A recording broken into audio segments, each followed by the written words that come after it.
유료 회원만의 남다른 서비스.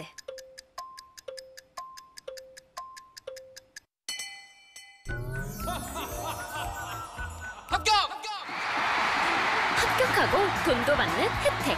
오직 에듀윌 유료 회원에게만. 무료 합격!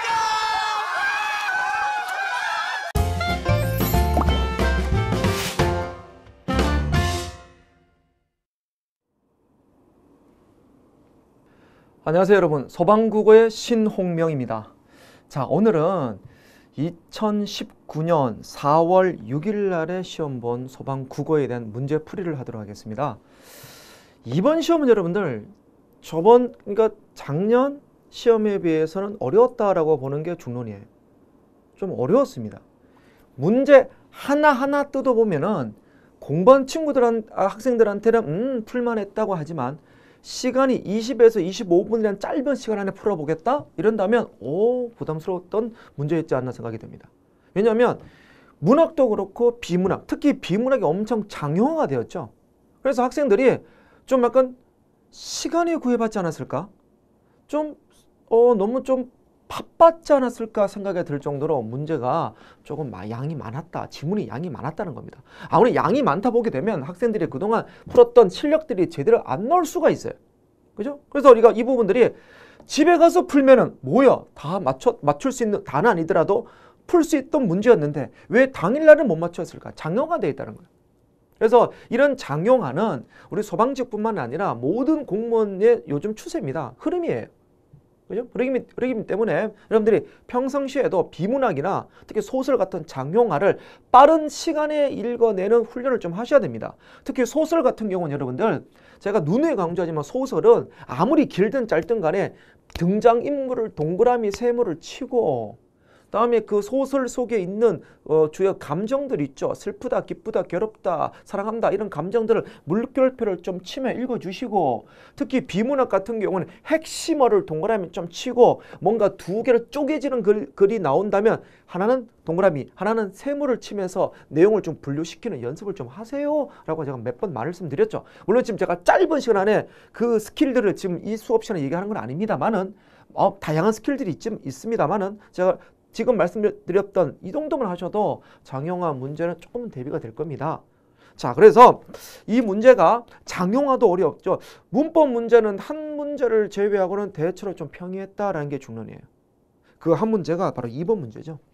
2번 문제가 좀 문제 안에 안긴 문장, 아는 문장에 대한 문제와 또 문장 성분에 대한 종합적 문제, 즉 두 가지 문법을 한꺼번에 물어보는 그런 문제다 보니까 조금 시간이 좀 걸리지 않았을까 생각이 들고 2번 문제도 그러고 다음에 문학에서는 아주 낯선 지문이 하나 출제가 되었죠. 아마 많은 학생들이 깜짝 놀랐을 겁니다. 고공가라는 우리 고공이라는 것은 머슴이란 뜻인데 그래서 이 고공가라는 가사가 출제가 되어서 우리 학생들한테 좀 어렵게 느껴지지 않았을까 생각이 듭니다. 또 이 고공가가 해석 문제가 출제되었어요. 해석. 아니 이 작품이 낯선 데다가 또 더군다나 해설까지 어려웠던 문제였습니다. 그래서 이 부분이 학생들한테 많이 좀 힘들지 않았나 생각이 좀 드는 조금 최근 3년에 출제된 문제 중에서 좀 가장 어려웠던 문제였지 않았나 생각이 듭니다. 좀 같이 한번 보면서 같이 한번 설명하도록 하겠습니다. 자, 문제 같이 보도록 하죠. 자, 1번입니다. 단어 형성 방법이 다른 것. 형성 방법. 단어 형성 방법. 딱 뭐가 떠오르죠? 합성어, 파생어. 딱 나와야 되겠죠. 그죠? 자, 그러면 1번 기와 더하기 집. 기와 명사죠. 집, 명사죠. 합성어입니다. 2번 보죠. 지우개. 지우다. 동그라미. 개, 세모. 자, 개는 접사죠. 명사를 만드는 접사입니다. 그래서 얘는 파생어입니다. 3번 선생 더하기 님. 선생님, 님은 제가 접사라고 강조를 많이 했던 단어인데 님은 접사입니다. 근데 우리가 보통 임이시여라는 표현을 쓰죠. 임이시여. 임은 홀로 쓰이지 않습니까? 여러분들 임과 님은 달라요. 임과 님은 다릅니다. 물론 임은 명사입니다. 임. 님은 접사예요. 물론 여러분 님이 의존 명사 님도 있긴 합니다. 예를 들면 신홍명님하고 이름이나 성 뒤에 붙는 님이 있죠. 띄었어야 되겠죠. 신홍명 띄우고 님 또는 신 띄우고 님. 이름과 성 뒤에 붙는 님은 의존 명사는 맞아요. 근데 우리 보통 신혼명 띄우고 님이라는 표현을 잘 쓰지 않고 우리가 보통 붙였을 때 선생님, 총장님, 사장님, 회장님이라 할 때는 님은 접사입니다. 그때는 붙여서 해야 되겠죠. 님입니다. 근데 임은 임이요 할 때 임은 명사예요. 그죠? 근데 우리가 한용운의 님의 침묵이라는 시집이 있죠. 님의 침묵은 뭡니까? 원래 임의 침묵인데 표준어가 맞춤법에 1988년에 만들어진 거고 한용운의 시집은 그 1920년대 시집이지 않습니까? 아직 맞춤법이나 한글 맞춤법이나 표준어가 정해져 있지 않는 시대였기 때문에 임과 님을 그냥 썼던 거예요. 우리가 지금 그걸 규제로 맞출 수는 없는 거죠. 그래서 님은 접사입니다.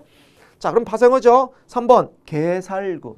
이 개가 만약 여러분들 도구입니까? 멍멍 짖는 개인가요?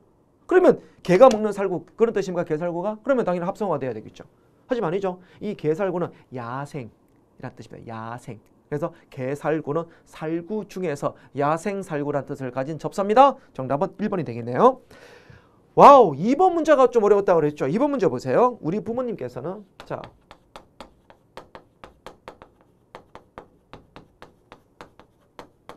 우리 부모님께서는 내가 시험에 합격하기를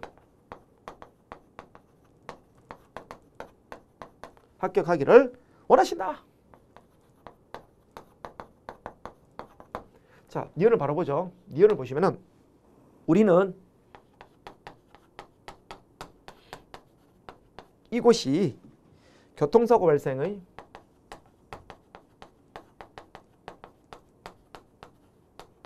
발생의 빈도가 잦음을 문제 내려고 했던 사람의 의도가 느껴집니다. 어떻게든 복잡하게 내려고 이것저것 막 집어넣었다는 느낌이 좀 들어요. 전혀 몰랐다.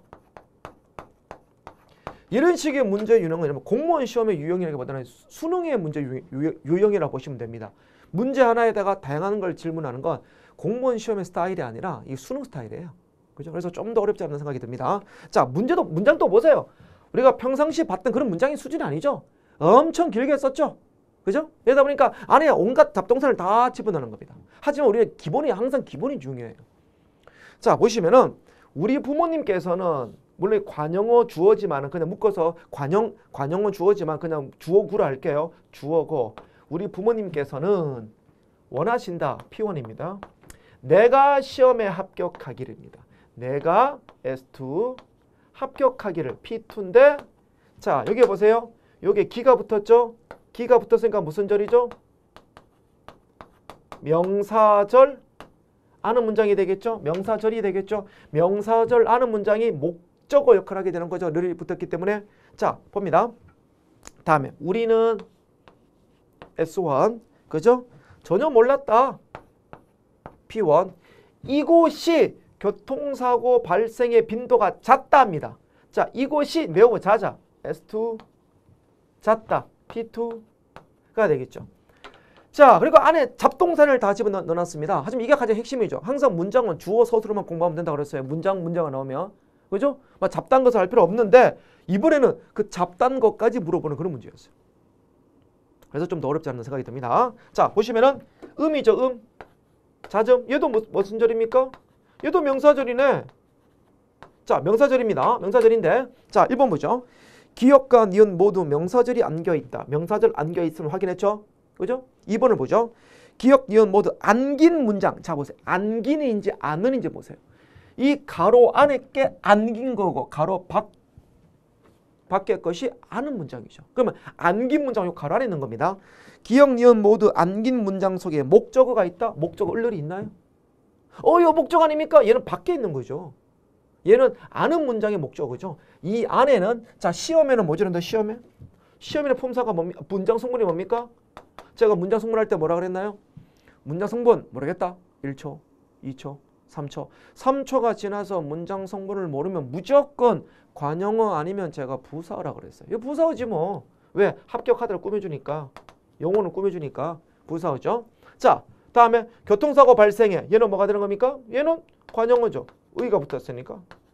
그럼 보세요. 빈도가는 다시 주어가 되는 거고요. 그러면 자, 안긴 문장 속에 목적어가 있다? 둘 다 없어요. 답은 2번이네요. 3번 기역과 달리 니은에는 관용어가 있다. 관용어 있네요.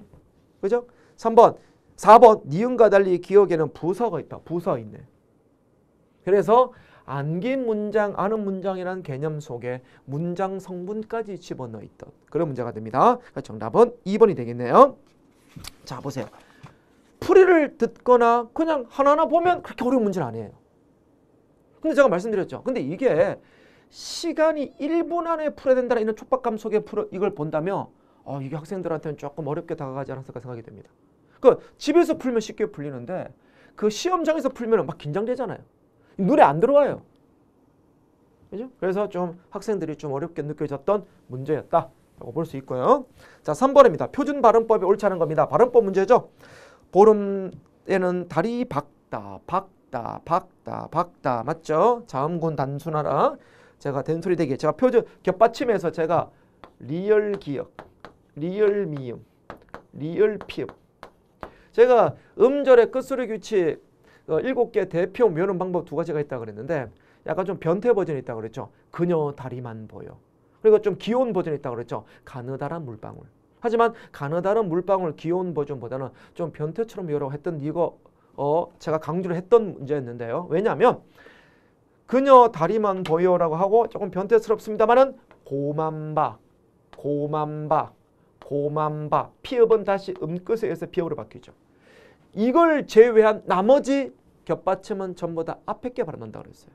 앞에 거. 물론 예외가 2가지 있습니다만 앞에 거예요. 그래서 고만바, 고만바. 그러니까 박다는 기억, 박다가 되겠죠. 그래서 묵다도 물다가 아니라 고만바, 고만바, 묵다가 되겠죠. 고만바, 고만바. 그죠? 박다 맞죠? 2번 등불. 사이소리 현상이죠. 등 플러스 불. 사이소리 현상. 등불. 명사 더하기 명사고 앞에 등이 울림소리니까 등불은 사이소리 현상. 등불 맞습니다. 자, 3번 앞마당. 앞마당은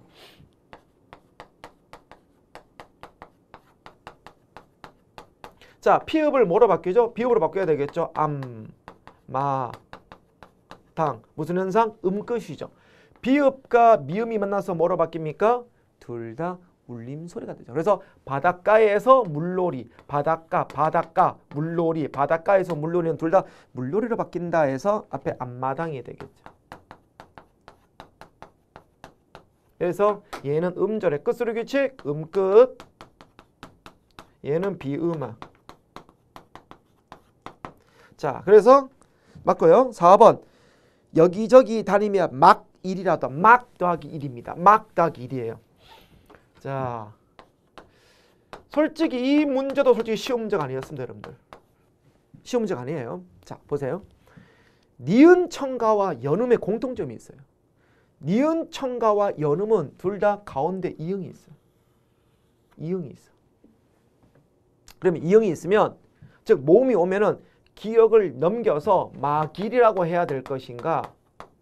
아니면 니은 청가를 집어넣어서 막릴 다음에 바닷가에서 물놀이니까 막릴 이렇게 해야 될 것인가? 이 2개의 기로가 있겠죠. 근데 보통 그런데 보통 이렇게 2개가 합성어나 파생어일 때 합성어나 파생어일 때 가운데 이로 시작되면 니은을 첨가하는 게 일반적인 겁니다. 막릴은 접사예요. 일은 명사입니다. 얘 파생어입니다. 합성어나 파생어일 때 합성어는 특히 합성어 더 많겠습니다만 합성어나 파생어일 때 가운데 이가 있으면 니은이 첨가된다. 니은 첨가 현상이에요. 그런데 이름에도 불구하고 니은이 첨가 안 되는 것도 많아요. 그래서 니은 첨가, 즉 사이소리 현상 안에 있는 니은 첨가는 제가 수의적 현상이라고 그랬습니다. 그게 뭐냐면 수의적 현상이라는 것은 그럴 때도 있고 안 그럴 때도 있다 이 얘기예요. 될 때도 있고 안 될 때도 있다는 겁니다. 쓰고 싶으면 쓰고 말로 말해 이 정도는 아니겠지만 그래서 사이소리 현상임에도 조건이 됨에도 불구하고 안 쓰는 경우도 있어. 뭐 지금은 표준어가 되었습니다만 옛날에는 김밥이었어요. 김밥이 아니라 김밥이야. 아니 김밥이야. 원래 김밥인데 왜 김밥이라 그래? 그때는 사이소리 현상 발음이 나지 않았어요. 근데 지금은 2017년부터는 이제 김밥으로 바뀌었습니다만은 둘 다 됩니다만은 한때는 그런 정도로 이게 니은 첨가 또는 사이소리 현상이 수의적 현상이다 보니까 될 때가 있고 안 될 때도 있어. 그래서 되는 것만 따로 기억해야 되는 이런 문제점이 있었습니다만은 제가 항상 말씀드렸죠. 우리 소방직은 안 되는 건 예문되지 않는다고 그랬잖아요. 우리 소방직 문제는 니은 첨가 두 개 단어가 합쳐지고 가운데 이가 있으면 니은천가 되는 것만 제가 출제된다고 눈에 강조했죠. 그래서 얘도 니은천가 현상에 의해서 막릴입니다. 막릴. 이게 되는 거죠. 이게 아니라 이게 되는 겁니다. 자, 정답은 4번입니다. 자, 막일이 아니고 막릴이죠. 니은천가. 자, 다음 4번. 주체높임법. 2020년에는 객체높임법이 출제되었죠. 2019년은 주체높임법이 실현되었네요. 주체높임법. 높임법. 자, 세 가지가 있지만 객체높임법은 우리가 2020년 제가 문제풀이할 때 자세히 설명해 드렸습니다만은 지금은 가볍게 설명할게요. 객체높임법은 깨와 뵙다, 모시다, 여쭙다, 들이다가 사용된 겁니다. 하지만 주체높임법은 무엇을 높이는 거죠? 주어를 높이는 거죠. 자, 주체높임법은 주어를 높이는 겁니다. 주어가 뭐죠? 깨서죠. 그래서 주어를 높이는데 방법은 세 가지 방법이 있습니다. 첫 번째, 조사는 깨서를 쓰면 돼요. 깨서가 있으면 주체높임법이고, 어미는 주체, 높임, 선어말, 어미, 시를 쓰면 됩니다. 자, 다음에 세 번째, 특수어휘. 얘는 객체처럼 딱 4개만 있는 건 아니에요. 얘는 뭐 많죠. 예를 들면 계시다, 주무시다, 드시다, 다 시가 있죠. 다음에 뭐 잡수시다, 뭐 돌아가시다, 뭐 편찮으시다 등등등. 자, 이런 것들이 객체 높임법에 사용된다. 어차피 이걸 외울 거 없이 주어를 높이면 돼요. 주어를. 목적어나 부사를 높이면 객체지만 주어를 높이면 주체입니다. 자, 1번 보세요. 할머니는 시장에 가셨다. 할머니는 가시였다. 시가 있죠. 맞죠? 다음에 2번. 선생님을 모시럽니다. 선생님을은 목적어잖아요. 선생님을 높이니까 이 모시라는 뭐죠? 바로 객체 높임법이죠. 정답은 2번이죠. 좀 쉬웠던 문제네요. 3번. 원래 어머니의 시력은 좋으셨다. 좋으셨다. 어머니의 시력이라는 간접 높임법이 되겠죠. 4번. 고향에 계시다인데 자, 뭐죠? 고향에 계신 할아버지를 그리워했다. 아니, 할아버지를 목적으로 높인 거 아닙니까? 그리워한 사람은 할아버지가 아니라 예를 들면 앞에 주어가 빠졌잖아요. 예를 들면 어머니께서는 고향에 계신 할아버지를 그리워했다. 이런다면 어머니를 높인 거죠. 이 주어가 빠진 거죠. 이게 함정 문제였죠. 그래서 할아버지를 높이기 위해서 계시다를 쓴 게 아니죠. 그죠? 자, 그래서 그 정답은 2번이 된다. 2번이 되겠죠. 그래서 특수어휘 계시다. 자, 다음에 보시면은